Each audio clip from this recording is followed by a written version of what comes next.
Hi guys, welcome to అందరి video.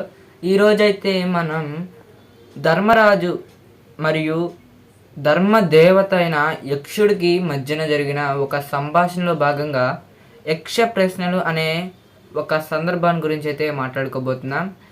ఈ వీడియోకి కావాల్సిన సమాచారాన్ని అయితే మేము కొన్ని గ్రంథాల ద్వారా అయితే సేకరించామన్నమాట. వీటిలో మీకు ఏవైనా పదాలు అర్థం కాకపోతే వాటిని కింద కామెంట్ సెక్షన్లో తెలియజేయండి. ఇలా చేయడం వల్ల మేము వచ్చే వీడియోలో అయితే ఇలాంటి పదాలను అయితే నార్మల్ రూపంలో అయితే పెట్టడానికైతే కొంచెం అయితే ట్రై చేస్తామన్నమాట. యక్ష ప్రశ్నలు. పాండవులు 12వ సంవత్సరము చివర మరలా ద్వైతవనమునకు పోయిరి. ఒకరోజు ఒక బ్రాహ్మణుడు వచ్చి తన అరని మృగము కొమ్ములకు తగులుకుపోయినదని చెప్పి దానిని నాకు తెచ్చి ఎండని పాండవులను కోరగా వారు 5గురు దానిని తరుముతూ పోయిరి. వారు వేసిన అస్త్రములు కూడా దానికి తగులలేదు. అట్లా కొంత దూరము పోగా ఆ మృగము అదృశ్యమైనది. వారు ఒక చెట్టు క్రింద కూర్చుని విశ్రాంతి తీసుకొనుచు దాహం తీర్చుకొనుటకు నీరు తెమ్మని నకులుని ఆదేశించగా అతను ఒక తాటకము దగ్గరకు పోయి నీరు త్రాగపోగా అశరీరవాణి ఇట్లు పలికెను, ఈ తాటకము నాది. నీవు నీరు త్రాగదలిచిన నేను అడిగిన ప్రశ్నలకు జవాబులిమ్ము అనెను. దానిని లెక్క చేయక నీరు త్రాగిన నకులుడు మూర్ఛపోయాను. నకులుడు రాకపోవుటకు విచారించి ధర్మరాజు సహదేవుణ్ణి పంపెను. అతను తాటకము దగ్గరకు పోయి పడి ఉన్న నకులుని చూచి విస్మయమంది దాహము తీర్చుకొనుటకు లోని కరిగెను. మరల అశరీరవాణి పలుకులు నిరాధారణ చేసి సహదేవుడు కూడా మూర్ఛపోయాను. మరికొంత తడువు చూచి అర్జునుని పంపెను. అర్జునుడు తాటకము దగ్గర పడి ఉన్న నకుల సహదేవులను చూచి దుఃఖించి చుట్టుప్రక్కల చూచి ఎవరినీ కానక తీవ్ర దప్పికతో దాహము తెచ్చుకొనుటకు తాటకంలో దిగెను. అశరీరవాణి ఇట్లనెను, బలము కలదని నీరు త్రాగిన ప్రాణము పోవుట తథ్యము. ముందుగా నా ప్రశ్నలకు జవాబు చెప్పమని గద్దించెను. అర్జునుడు కోపముతో నీ హెచ్చరికలకు భయపడను అని శబ్దవేది శరము శబ్దము వచ్చిన దిక్కునకు వేసెను. మరలా అదే మాటలో వినపడెను.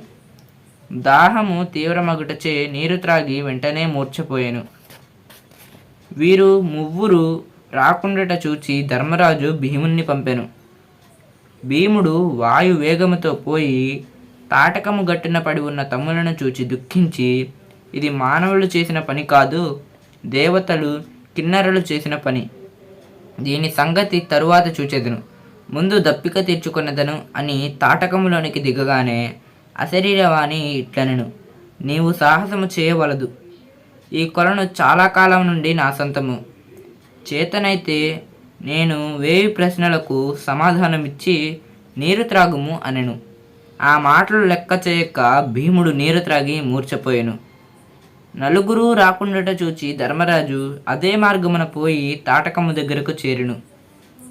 నలుగురు తమ్ములు పడి ఉండట చూచి దుఃఖించి చుట్టుపక్కల ఎవ్వరినీ కానక వీళ్ళు ఇట్లు పడుటకు కారణము తెలియక కౌరవులు ఏమైనా మోసము చేసినారేమోనని తలపోసి, లేక ఈ తటాకములోని నీరు విషపూరితమా అని ఇట్లు పెక్కు విధముల సందేహించి చివరకు దప్పిక తీర్చుకొనుటకు తటాకములోనికి దిగెను.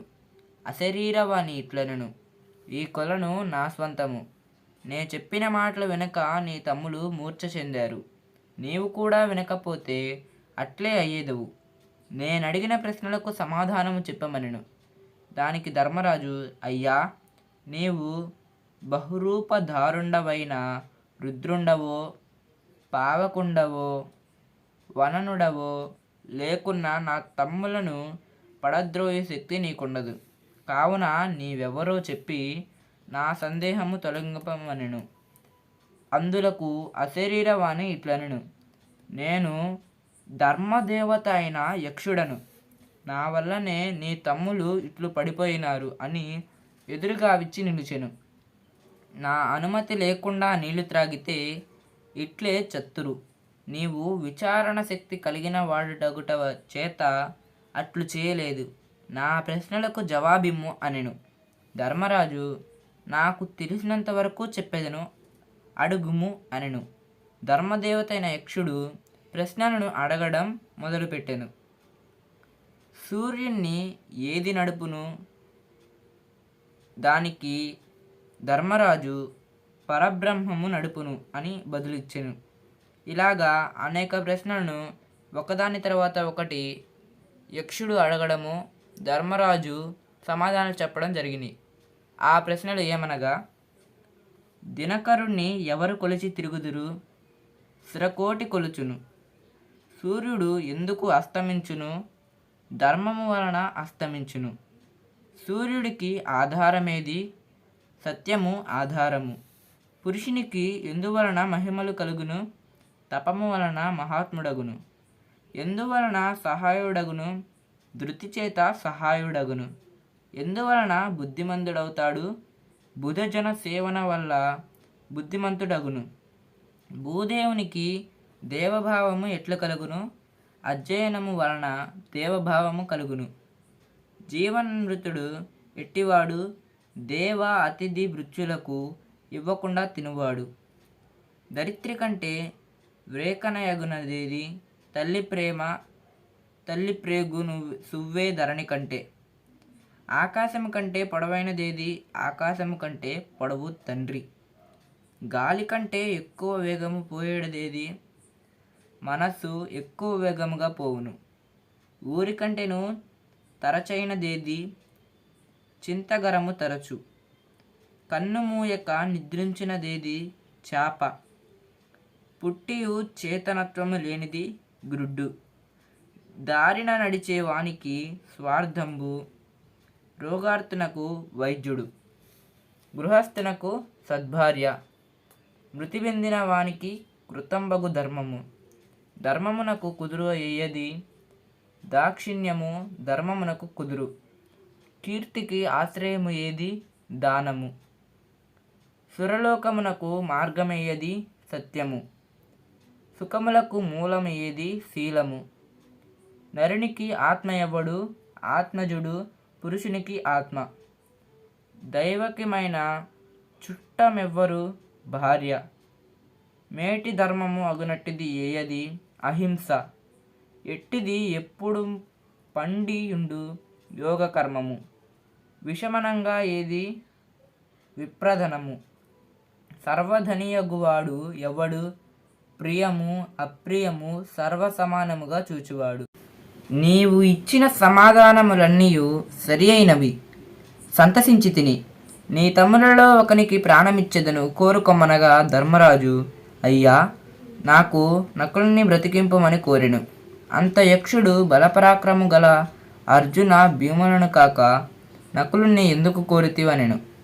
అందులకు ధర్మరాజు ఇట్లనెను, మా తండ్రి పాండురాజుకు 2 భార్యలు. అందు కుంతికి నేను ఉన్నాను. మాద్రికి నకులుడు జీవించుట ధర్మము. అంత యక్షుడు నీ ధర్మజ్ఞతకు మెచ్చినాను. మీ సోదరులు 4 బ్రతుకుదురు అనెను. నిద్ర నుండి మేల్కొన్నట్లు అందరూ లేచిరి. అది చూచి ధర్మరాజు, అయ్యా, నీవు యక్షమాత్రుడవు కావు.